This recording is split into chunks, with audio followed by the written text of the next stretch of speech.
고마워라.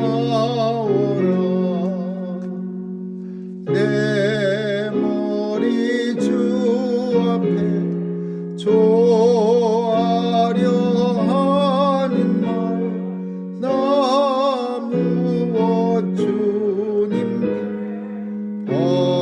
바치리까. 지금도 날 위해 간구하시 이 옅은 믿음이 없나니. 주님의 참사랑 고맙고 놀라워 찬송과 기도를 쉬지 않네. 주님의 십자가 나도 지고 신실한 믿음과 마음으로 형제의 사랑과 친절한 위로를 네게나 베풀게 하옵소서. 만 가지 은혜를 받았으니 내 평생 슬프나 즐거우나 이 몸을 온전히 주님께 바쳐서 주님만 위하여 늘 살겠네. 아멘. 하나님 말씀은 느헤미야 9장 보겠습니다. 느헤미야 9장 1절에서 10절까지 한 절씩 교대로 읽습니다. 느헤미야 9장 1절에서 10절입니다. 그달 24일에 이스라엘 자손이 다 모여 금식하며 굵은 배를 입고 티끌을 무릅쓰며 모두 사랑과 전도하고 서서 자기의 죄와 열심을 공급하고 이날에 낮 4분지 일은 그 처소에 서서 하나님 여호와의 율법책을 낭독하고 낮 4분지 일은 죄를 자복하며 하나님 여호와께 경배하는데 레위 사람 예수와 가마와 가미엘과 스마나와 니라 에가와 바니와 하나님 올라와서 큰 소리로 하나님 여호와를 부르짖고 또 레이 사람 예수아와 간미엘과 바니와 삼느야와 세레바야 호니아와 스바냐와 부다히아는 이르기를 너희 무리는 마땅히 일어나 영원부터 영원까지 계신 너희 하나님 여호와를 송축할지어다. 주여 주의 영화로운 이름을 송축할 것은 주의 이름이 존귀하여 모든 송축이나 찬양에서 뛰어남이니이다. 오직 주는 여호와시라. 하늘과 하늘들의 하늘과 이를 동신과 땅과 바다의 만물과 바다와 그 가운데 모든 것을 지으시고 다 보존하시오니 모든 천군이 주께 경배하느니라. 주는 하나님 여호와시라. 옛적에 아브라함을 택하시고 갈대아 우르에서 인도하여 내시고 아브라함이라 하는 이름을 주시고 그 마음이 주 앞에서 충성됨을 보시고 더불어 언약을 세우사 가나안 족속과 헷 족속과 아모리 족속과 브리스 족속과 야부스 족속과 기르가스 족속의 땅을 그들에게 주리라 하시더니 그 말씀대로 이루셨사오니 주께서 우리 열조가 애굽에서 고난 받는 것을 감찰하시며 홍해에서 부르짖음을 들으시고 기적과 기사를 베푸사 바로와 그 모든 신하와 그 나라 온 백성을 지셨사오니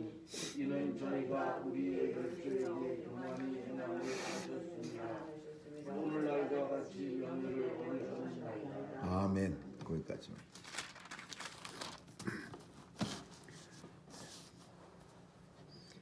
이스라엘은 특별한 절기가 있는데 그게 용키퍼라는 절기입니다.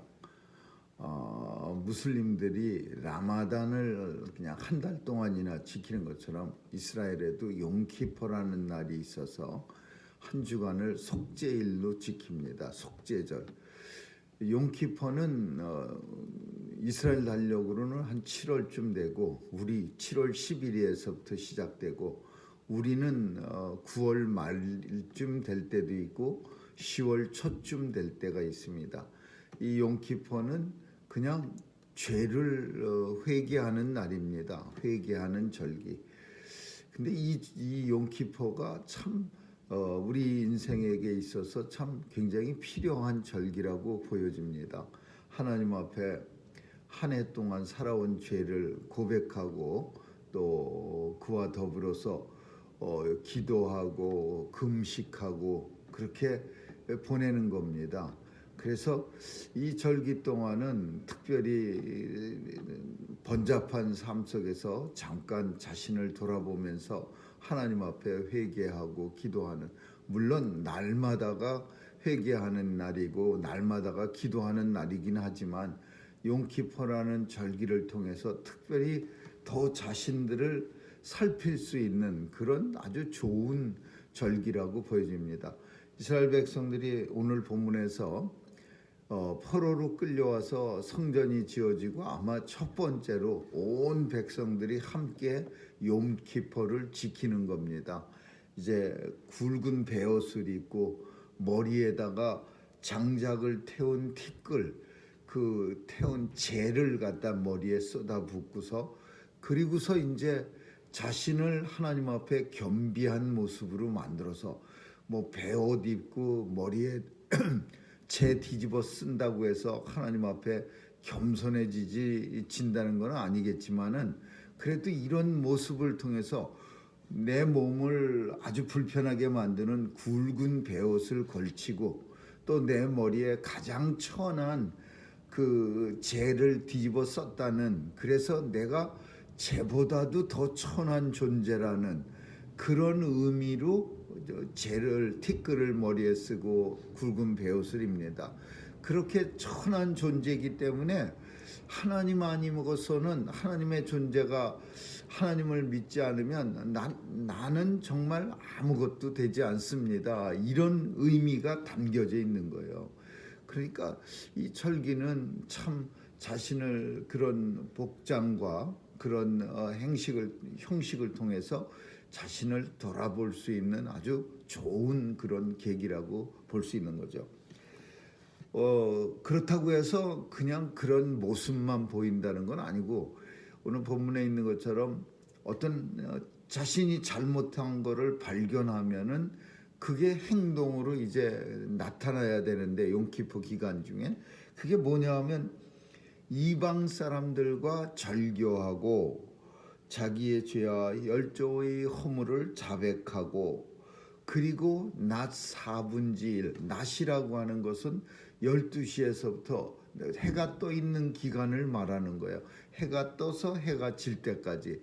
그러니까 아침 6시에 떠서 저녁 6시에 진다 그러면 그 12시간에 4분의 1, 그러니까 3시간을 하나님 앞에 오늘 본문에 있는 것처럼 율법책을 낭독하고 성경책을 읽고 듣고 그리고 4분의 1 또 3시간은 하나님 앞에 기도하고, 그러니까 낮 시간에 반을 6시간을 하나님 앞에 성경책 듣고 그리고 기도하는 일에 용키퍼에서는 사용되어져야 되는 거죠. 그리고 이제 자기가 용키퍼 기간 동안에 뭘 잘못했는가를 곰곰이 따져서 잘못한 일이 있으면은 나중에 해결해야지가 아니라 그 기간 중에 해결하는 거예요. 그래서 그 기간 중에 당시 이스라엘 사람들이 가장 흔하게 저지른 잘못은 이방 사람들하고 같이 지낸 거예요. 이방 사람들. 여러 번 우리가 살폈지만은 그 이스라엘 사람들이 바벨론에서 포로로 되어졌다가 다시 돌아왔을 때는 자기들이 살고 있던 땅이 거의 다 이방 사람들에 의해서 점령되어집니다. 이방 사람들이 그 암몬, 에돔, 블레셋 뭐 이런 모압 주변 사람들이 이스라엘 사람들 똑똑한 사람들 다 끌려갔으니까 그 자리로 쑥 들어와서 사는 거예요. 터잡고. 그런데 그 포로에서 돌아온 사람들이 아무래도 살고 있던 사람들을 갖다가 뭐 싸워서 내쫓을 재간도 없고, 그리고 그 사람들하고 잘 어울려야 그래도 사는데 좀 편하게 살 수 있으니까 그냥 막 그 제사장 뭐 레위인 뭐 빈장 뭐 장로 할 것 없이 지도자들이 열심히 이방 사람들에게 뭐 자식 서로 주고받고 하면서 결혼하고 막 이렇게 살았던 거예요. 그래갖고 저 앞에 7장에 가서는 그 사람들을 다 내어쫓은 사람들의 명단을 갖다가 또 쫙 총회에서 낭독하고 뭐 그런 일도 했는데, 이방 사람들과 절교하고라는 표현이 제일 먼저 용키포에 등장한 것은 당시에 최고의 그 이스라엘 백성들이 공통적으로 저질렀던 죄악 중에 하나가 이방 사람들과 친하게 지냈다라는 거야. 근데 이방 사람하고 친하게 지낸 게 왜 나쁘냐? 하나님께서는 이방 사람이라는 의미는 우상을 상징하는 거예요. 사람이 나쁘다는 얘기가 아니라 우상을 상징하는, 그 사람들이 우상 섬기니까 이방 사람들하고 친하려면은 자기도 우상 섬겨야 되는 거예요. 그 사람들이 섬기는 나는 오직 하나님만 섬겨라, 너는 네 마음대로 섬겨라, 이게 아니라 이게 가까워지기 시작하면 그 사람 섬기는 아세라 뭐 아세다롯 몰록 이런 끔찍한 신, 사람 잡아서 바치는 신도 막 섬기고 그러는 거예요. 바알 신은 기본이고. 그러니까 하나님께서 이방과 상종하지 말라 이거야. 이방신, 왜 이런 의미가, 이런 명령이 나왔느냐? 이스라엘은 사실 요즘 전쟁을 하느라고 아주 우리의 뉴스에 제일 많이 등장하는 그런 나라입니다. 막 허구한 날 막 양쪽에서 쏴대 갖고서 사람들이 막 100몇씩 200명 가까이 죽고 애기들도 막 죽고 굉장합니다.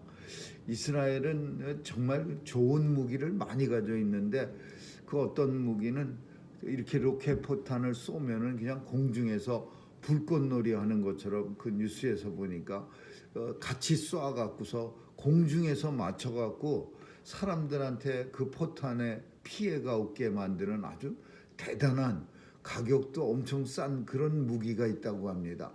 그래서 그 막 100발씩 쐈는데도 뭐 한두 발만 터지고 나머지는 다 막 막아내고, 참 대단한 이스라엘이에요.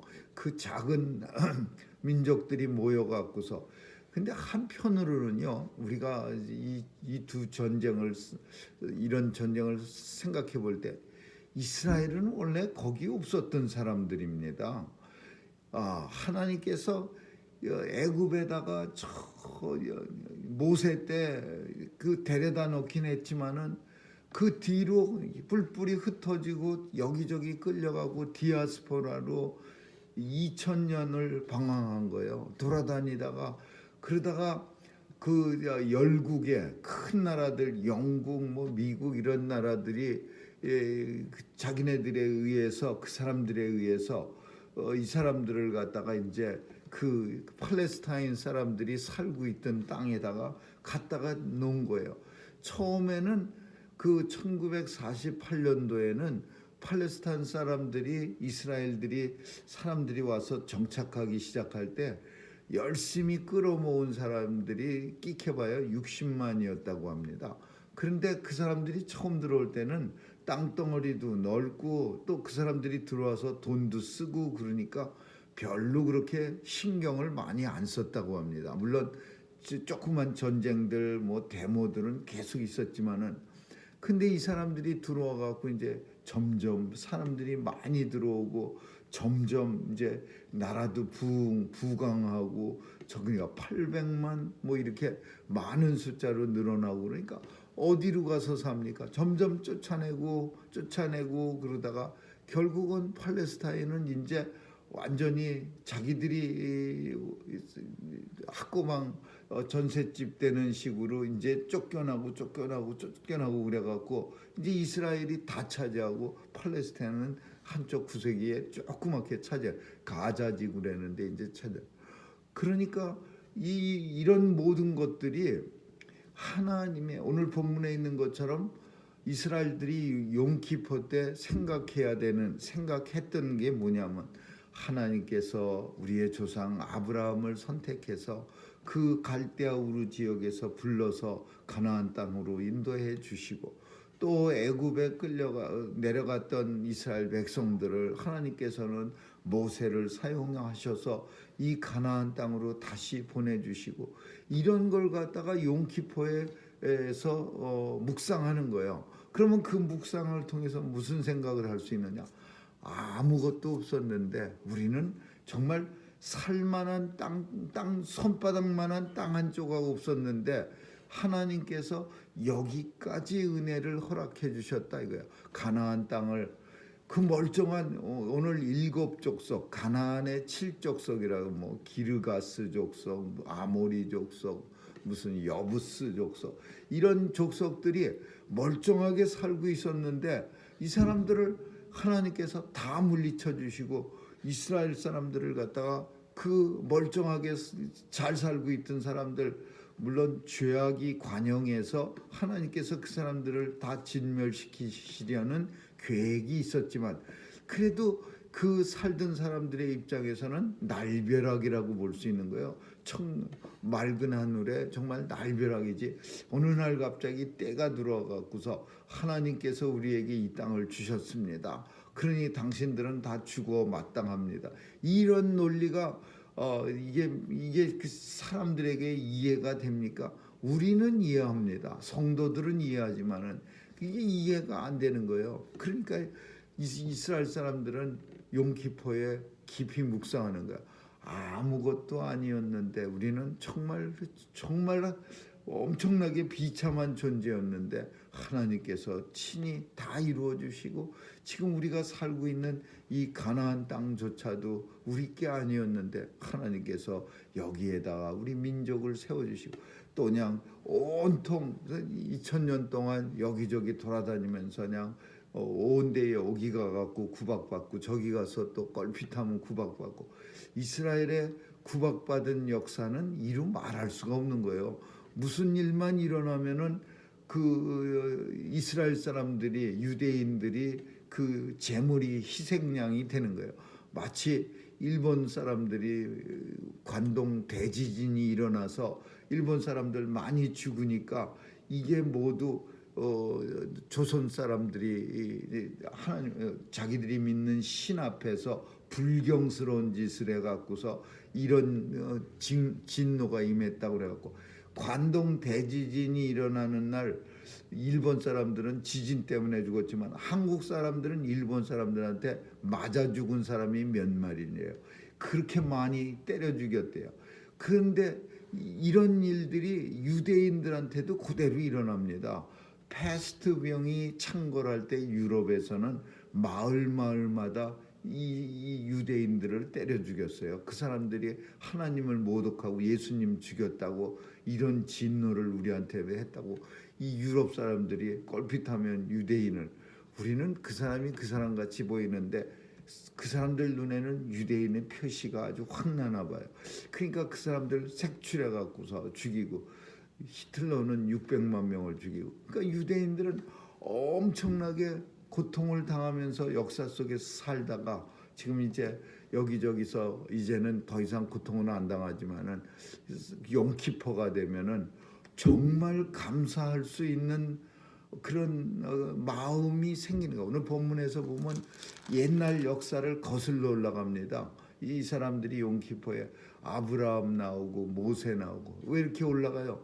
우리는 아브라함이 갈대아 우리에 살 때 하나님께서 불러내 주셨고 또 모세를 통해서 하나님께서 애굽에서 불러내 주시고 우리는 아무것도 없었는데 이 놀라운 가나안 땅을 하나님이 허락해 주셨으니 정말 하나님 앞에 감사해야 합니다. 이게 이스라엘 사람들이 용키포에 느끼는 가장 큰 그 감사의 제목이고 그래서 하나님 앞에 범죄할 수 없고 죄를 자백하는 거예요.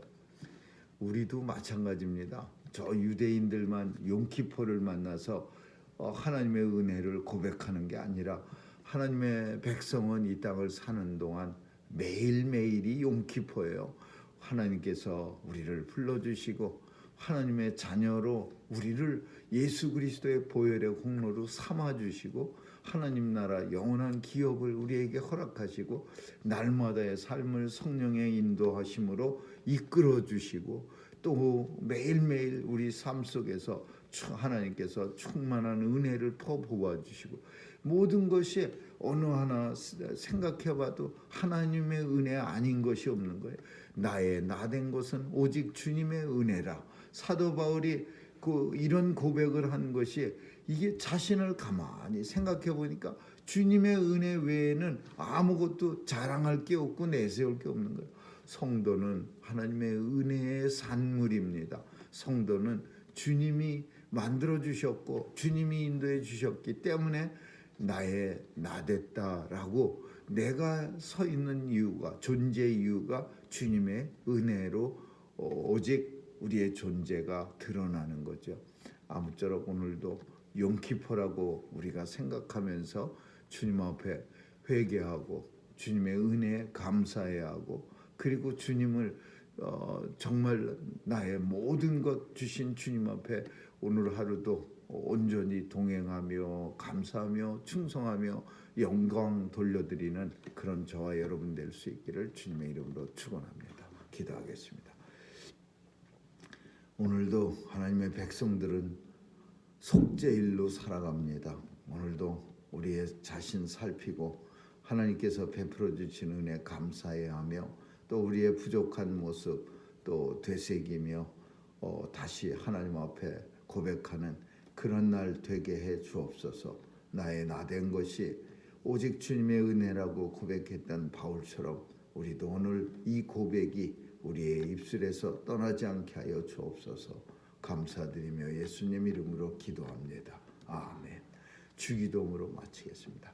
하늘에 계신 우리 아버지여, 이름이 거룩히 여김을 받으시오며 나라에 임하옵시며 뜻이 하늘에서 이룬 것 같이 땅에서도 이루어지이다. 오늘날 우리에게 일용할 양식을 주옵시고 우리가 우리에게 죄 지은 자를 사하여 준 것 같이 우리의 죄를 사하여 주옵시고 우리를 시험에 들게 하지 마옵시고 다만 악에서 구하옵소서. 대개 나라와 권세와 영광이 아버지께 영원히 있사옵나이다. 아멘.